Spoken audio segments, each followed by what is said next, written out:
Dans cette vidéo, je vais faire le point sur ce que l'on appelle les polynômes matriciels. Donc on a besoin d'une matrice carrée ici d'ordre P, c'est-à-dire de taille P ligne, P colonne. Je rappelle que A puissance 0 par convention c'est l'identité et que A puissance K, eh bien c'est A que l'on multiplie K fois par elle-même. Un polynôme P étant donné, donc ici P c'est un élément de K crochet X, c'est un polynôme, on va noter P de A, et bien tout simplement formellement la somme qui est obtenue en substituant A à grand X. On a donc de manière étendue la somme qui est écrite ici, avec la convention que A puissance 0 c'est l'IP, on obtient donc cette matrice-là, puisque ici l'objet auquel on a affaire, c'est une matrice, puisqu'on a une somme et un produit de matrices de taille P. Alors, quelles sont les propriétés du produit matriciel? On va avoir que P plus Q de A, c'est égal à P de A plus Q de A. Alors, qu'est-ce que ça veut bien dire? Je vous montre sur un exemple. Si on a P qui est le polynôme x2 moins 3x plus 1 et Q qui est le polynôme x moins 2, donc on va avoir P plus Q qui va être le polynôme x2 moins 2x moins 1. Je vais avoir P de A, vu la définition que j'ai prise de P de A, c'est égal à A au carré moins 3A plus l'identité d'ordre P. Et Q de A, ce sera égal à A moins 2 identités d'ordre P.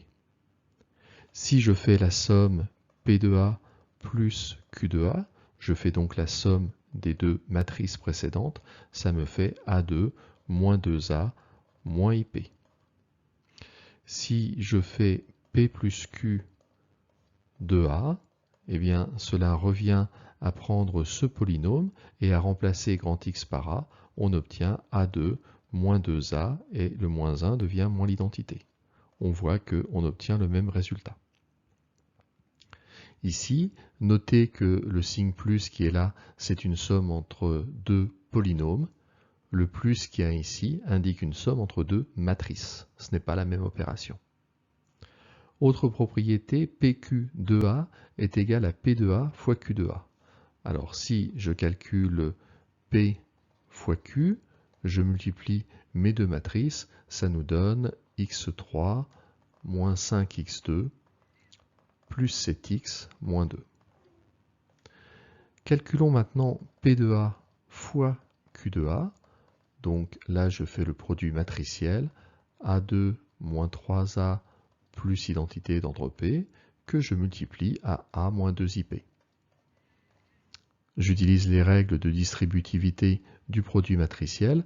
Je vais trouver en développant et en simplifiant A3 moins 5A2 plus 7A moins 2 identités. Et ce que l'on peut vérifier, ce que l'on remarque, c'est qu'il s'agit de ce polynôme que je vais évaluer en A. Si j'appelle grand R le polynôme P fois Q, eh bien ça c'est rien d'autre que grand R de A, c'est-à-dire c'est le polynôme PQ que j'évalue en A. Là encore, le produit qui est entre ces deux, entre les lettres P et Q, désigne le produit entre deux polynômes. Ici, le produit qu'il y a entre P de A et Q de A, c'est une autre opération, c'est un produit, mais c'est un produit entre deux matrices. Et puis, autre propriété, lambda P de A est égal à lambda P de A. Là, je commence par bien vous dire, déjà, il faudrait peut-être présenter un peu ce que sont P, Q et lambda. P et Q, c'est bien sûr des polynômes, et lambda, un scalaire. Donc ici, je multiplie un scalaire avec un polynôme. Là, je multiplie un scalaire fois une matrice. Ce n'est pas la même opération.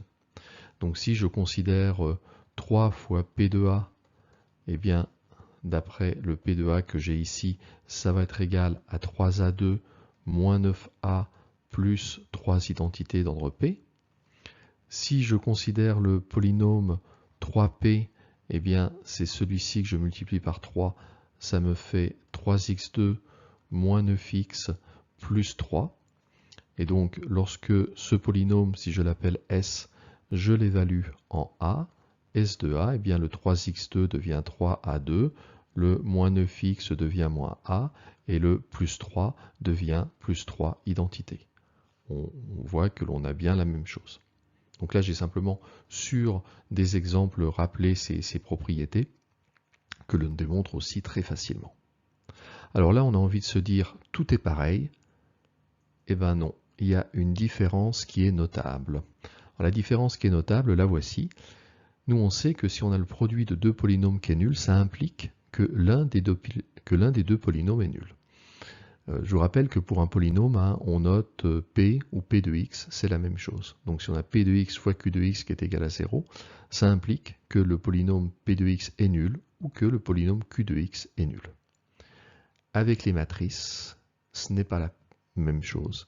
Si vous avez le produit P de A fois Q de A qui est égal à 0, pardon, j'ai oublié de l'écrire ici, je l'ajoute à l'instant. Si vous avez le polynôme P de A fois Q de A qui est égal à 0, ben ça n'implique pas que P de A égale 0 ou Q de A égale 0. Vous voyez, c'est ce que je vais écrire dans le petit coin qui reste ici. Si par exemple on sait que A carré moins A est égal à 0, donc on peut dire que ça équivaut à dire que A facteur de A moins l'identité est égal à 0. Mais là, il ne faut surtout pas dire que A égale 0 ou A est égal à IP. Ça, ce serait une énorme erreur. Énorme erreur.